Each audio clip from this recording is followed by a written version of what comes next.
What's up everybody, Anthony Saratelli here, Jersey Filmmaker, and I know I say this quite a bit, but today's gonna be quick because I got a lot going on, but I do want to share with you my experience last week when shooting at the American Rodeo in Dallas, Texas. The American is the world's richest one-day rodeo, having about a $2 million prize pool with the potential for any one cowboy to win up to $1.1 million. It's a really cool event, but I don't want to dive into the details of how the rodeo worked, but I do want to dive into some behind the scenes and the role I played in this live television broadcast. I was the DP and editor for the athlete features, which are 30 to 60 second vignettes that highlight or spotlight a specific athlete before they take their turn on the big stage. The event was on Sunday, but I got there on Tuesday so I could roam around with my producer, meet up with the athletes, interview them, capture some B-roll so we could put together these features that would air during the live broadcast on Sunday. This kind of work is non-stop because you're driving all over the place, meeting up with people, shooting, getting right into editing. Last year, I think I went 38 hours straight on the last night to make sure these edits were done to air on live television. This year I got an hour and a half of sleep, which was really nice, but I was still a zombie on Sunday. Although I finished up my work around noon and got to watch the event, I was gonna record this episode in the stadium, which I thought would be really cool, but I was just out of it. So I hope that the B-roll I even captured is somewhat usable. I'll start by showing you some of the footage we actually captured and used on the broadcast. There's very limited time when you have access to the athletes, so I didn't capture any B-roll of me actually shooting with them. I did capture some photos so you could see some of my lighting setups, but that's about it. As you can see, it's a lot of barnyards and stables, but that's the world these guys live in, which makes it pretty fun for me because it's not something I get to shoot every day. Even the horses were interested in what we were doing, or maybe he wanted to steal my gear. After wrapping up shooting, it's a lot of late nights editing in the hotel lobby. I try to post up in different locations when I'm editing just so I'm not cooped up in the room. Plus the bed being 5 feet away is a little tempting. So after 5 days of shooting, editing, and rendering, I get to head over to Cowboys Stadium to watch the event and see my stuff get aired on live television. So with this job comes an all-access pass, which is really cool because I get to go anywhere in the stadium I'd like, whether that's in the tunnels, by the TV trucks, in the upper deck to watch the event, or right down on the dirt with the bulls. Wherever I want to go, I can get there. There's so many cool things you can do and see within the stadium. There's just never enough time, but thankfully this is a 6-hour event.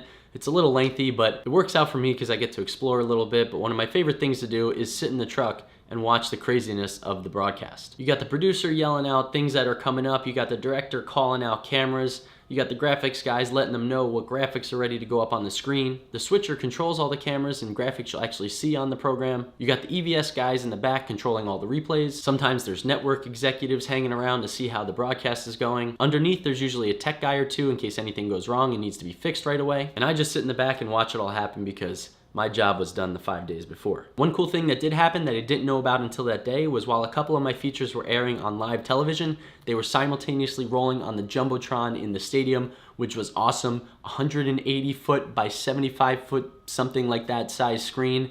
Pretty cool to see my work go up on a display like that. Since I knew it was gonna happen and I was roaming around by myself, I had to set up a camera to capture myself watching my work. No shame. So overall, that was my week. It's a lot of work, a lot of quick turnaround stuff, but I really like events like this. They're a lot of fun. And if I captured any cool B-roll, let's roll that now.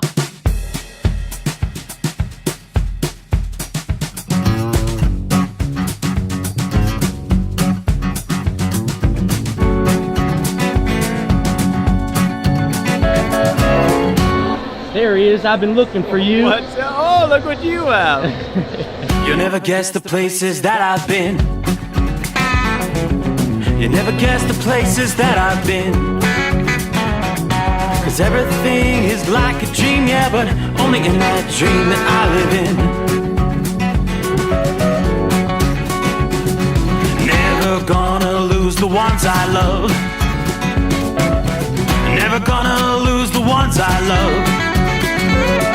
Cause everything is like a dream, yeah, but only in that world that I dream of.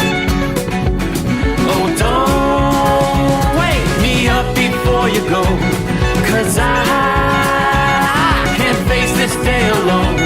Oh, darling, please just let me sleep. Give me my dreams. Give me my dreams. Give me my dreams.